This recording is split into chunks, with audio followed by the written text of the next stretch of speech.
Welcome to Sober Readings, everyone, and happy Friday. Today is the 15th of May. Let's begin today with the Serenity Prayer. God, grant us the serenity to accept the things we cannot change, courage to change the things we can, and the wisdom to know the difference. Today's reading from Daily Reflections. No God, no peace. And those are no as in K-N-O-W. It is plain that a life which includes deep resentment leads only to futility and unhappiness.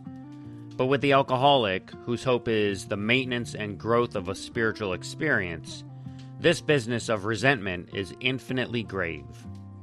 That's from the Big Book of Alcoholics Anonymous, page 66. Now below this, there's 4 lines, and they are no God, no peace, no God, no peace. The first 2 lines being K-N-O-W. The second 2 lines being N-O, so no God, no peace. Today's reading from 24 Hours. May 15, AA Thought for the Day.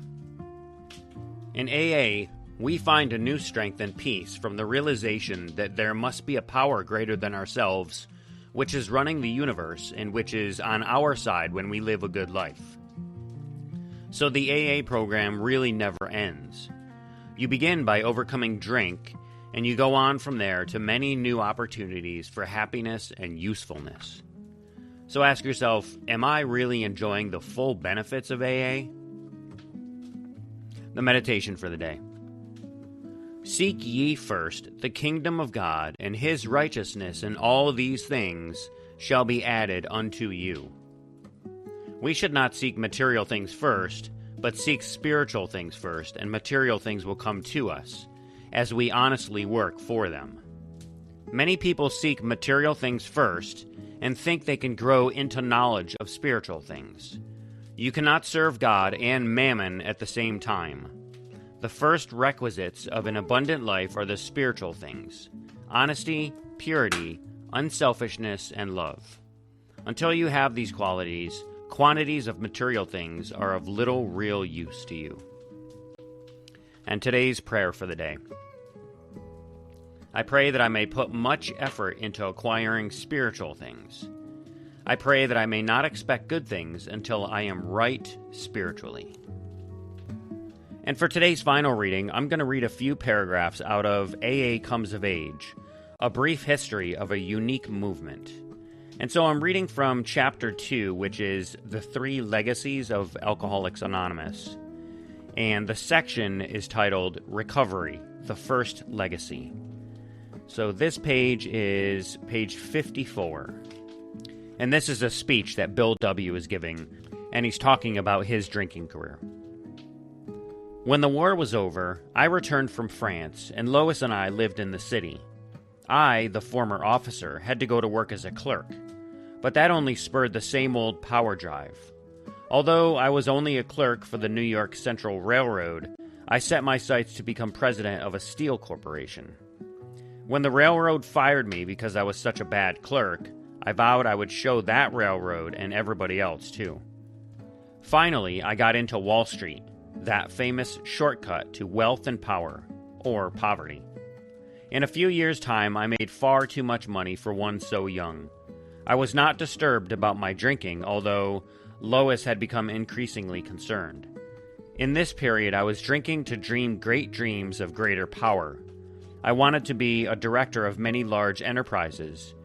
Indeed, I was on the point of realizing my ambitions at the time of the 1929 crash when everything melted away.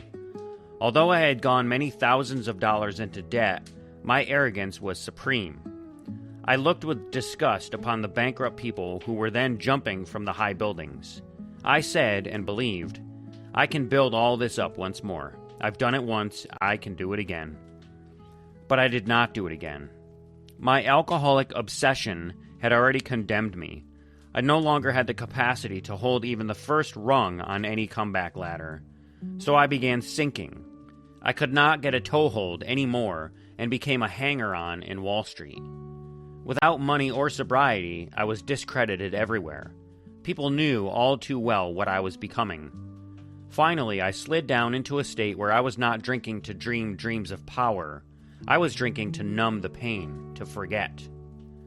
All at once, at the very bottom of the depression, there came a business opportunity that might have meant millions for Lois and me. But I had to sign a contract which bound me legally not to drink. During the life of the agreement, which might be long, I committed myself not to drink at all. This opportunity was colossal from any Wall Street point of view. I said to myself, I'll soon have Lois out of that department store where she's supporting me, and I'll make more money than I ever did. This time, we are really going to arrive. We Vermonters set great store by our contracts. I really meant to keep my agreement, and for 2 or 3 months, I did stay absolutely sober. The new business operation began, and I went on a trip to look over an industry. One night, a few engineers and I were sitting in a hotel room. They produced a jug. With great relief, I found that I could easily say no. I could think of my contract. I could think of Lois. But as the evening wore on, I began to be bored. The jug kept going around, and finally someone said, "Bill, this is Applejack, Jersey Lightning. Better have one." I suddenly realized that in all my drinking career, I had never had any Jersey Lightning. I said, "Boys, one little shot won't hurt me." Inexplicably, both Lois and my business promise faded. I could think only of the Applejack. In that moment, my insane obsession seized me once again. There followed 3 days of complete oblivion. Then my new business partners called me on the phone and told me the deal was off. And now I really began to lose hope. My mental disintegration proceeded rapidly and implacably. Soon I was in a hospital, the first of many such cures during the next 2 years.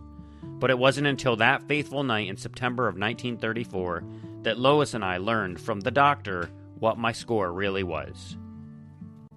And so that's a reading from AA Comes of Age, A Brief History of a Unique Movement. And that was Bill W. during a speech that he gave.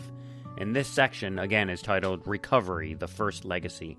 And I could keep reading going on from this. It's a great story. I highly recommend reading this book.